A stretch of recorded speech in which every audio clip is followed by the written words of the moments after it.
I hate this. You gotta hope the commissioner knows what he's doing. But I hate this. God, I've missed that smell. There were people in the fire, weren't there? At least 2 of them. You can still smell the cracklings. Linz! Enough! You wanted my professional opinion on a scene, Commissioner Gordon. I am telling you what I make of it. Cut the ghoulish crap, Firefly! Talk to me about ignition source, about what the intent was here. I need to know who this arsonist, this child of fire actually is. You need to build a profile, so you come to your favorite firebug for help. I already told you, I'm flattered. I'll admit, I'm curious myself. Those letters the child wrote to me in prison, so wonderfully prosaic.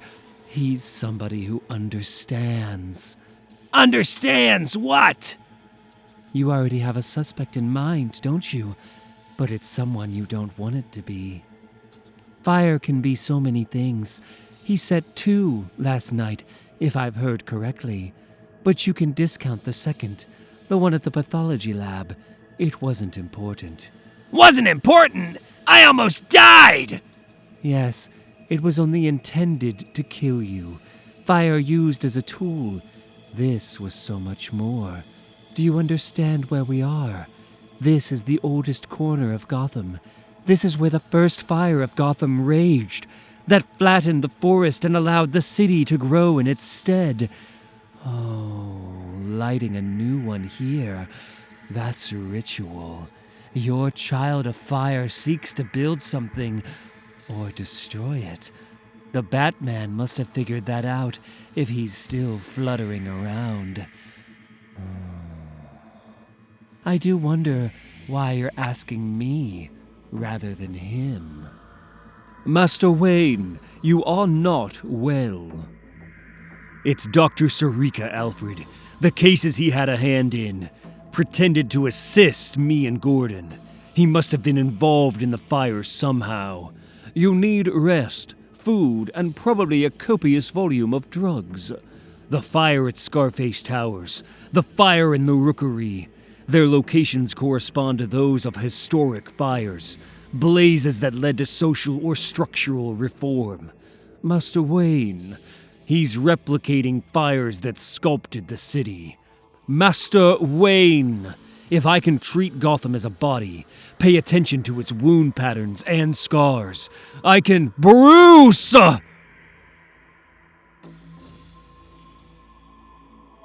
I thought I was going to lose you. I thought you weren't going to wake up. I'm almost through with this, Alfred.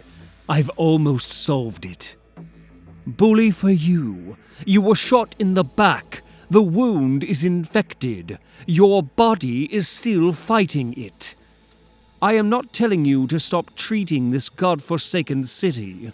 I gave up on that long ago.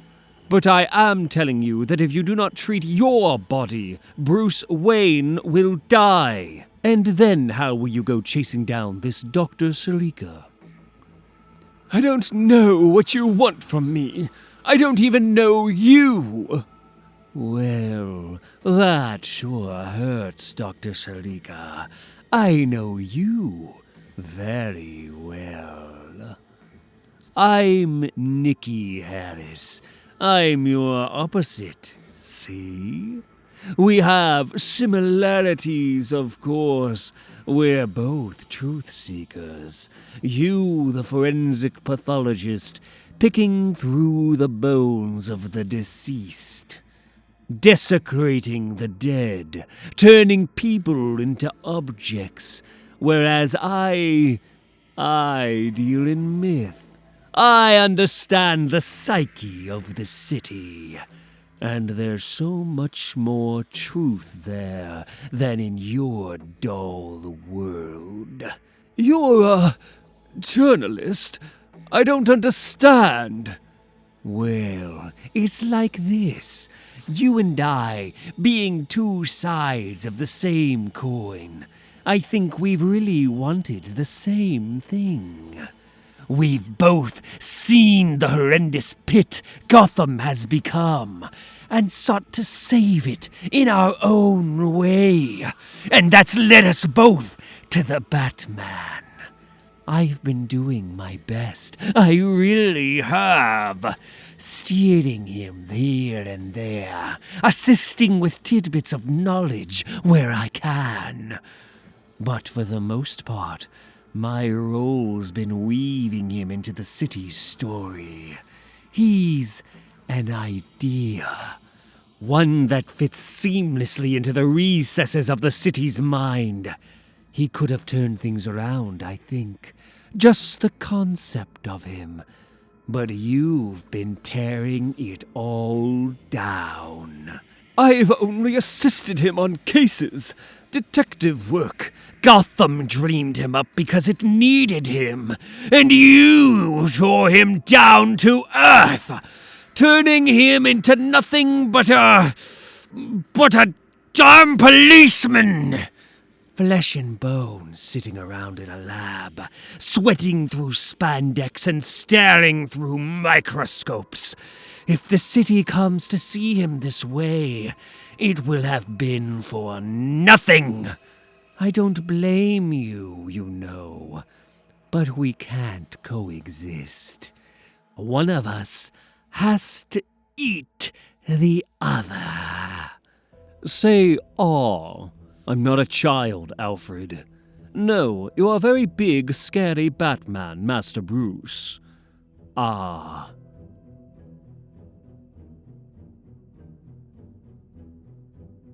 Take this. It'll help you sleep. The good news is your fever is cresting. By tomorrow, you should be on the road to recovery. He's out there now, plotting his next attack. He's out there with the entire Gotham Police Department looking for him, and the fire department on standby. I think we'll be reading the Gotham Post's account of his arrest in the morning. Honestly, this whole Child of Fire thing already sounds like a Nikki Harris headline. You're right. Lord Alfred, you're right. Of course I am. Master Bruce. Master Bruce! The child feels the noose tightening around him. He knows he can't keep this up indefinitely. He's replicating the fires of Gotham. It's a form of ritual. So he'll skip to the big one, the one that changed the entire face of the city. The Great Fire of Gotham.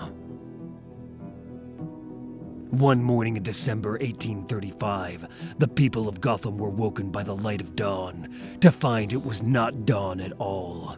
It was 3 a.m., and the city was ablaze. It had been an era of grand expansion. The population had swelled by a factor of 10 over the previous century. With the onset of the Industrial Revolution, it had almost doubled in the prior decade. The people of Gotham lived on top of each other, folded together in one of the densest populations on Earth. Gordon, do you copy? The city's infrastructure had not kept up with this expansion. Water was often a problem. Indoor plumbing would not become commonplace until the early 1900s. Wells were still utilized, a scattering of access points throughout the neighborhoods. And despite the population boom, the Gotham Fire Department had barely grown. Less than 300 new firefighters was deemed adequate. The city didn't wish to spend any more money. Batman, where have you been? At first, people woke each other to watch the flames. Fire was a source of terror, but also a spectacle. Almost incomprehensible in its ability to inspire awe. But as the hours wore on and the flames spread, they woke each other to flee. The summer had been dry. Most of the city was still made of wood. The winds were howling. It's the Great Fire of Gotham, Gordon. What, as in the 19th century? No, the Great Fire is happening right now. I can hear the people screaming. I think it's inside me. Where are you? The fire accelerated rather than slowed as it reached the river. Every inch of real estate near the docks was utilized for commerce, a neighborhood stuffed with goods for trade. Linens, bitumen, oils, all fuel for the flames. As the blaze refused to die down, a detachment of U.S. Marines attempted to create a firebreak, removing buildings in the fire's path with demolition charges. Batman! Damn it! Literacy levels were still low in 1835. Your average citizen did not navigate the city by street name, but by landmark. They knew the city visually, and before their eyes, it vanished. Everything they knew of Gotham, their entire way of understanding the city, swallowed by smoke and flame. When it was rebuilt, it would have seemed to them a different place entirely, all except for the place where the fire originated. That was rebuilt fastidiously, an act of defiance against the ruinous might of nature, a show of power. For the Great Fire of Gotham originated in the financial district.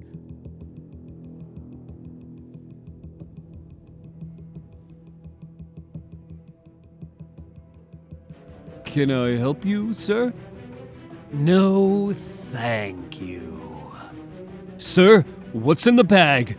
A simple, homemade incendiary device. My God!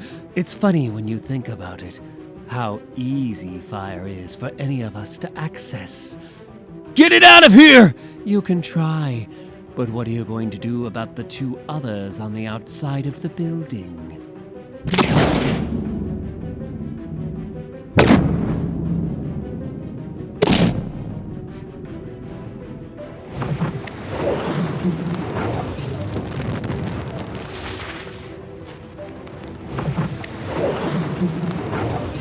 All right, Sarika.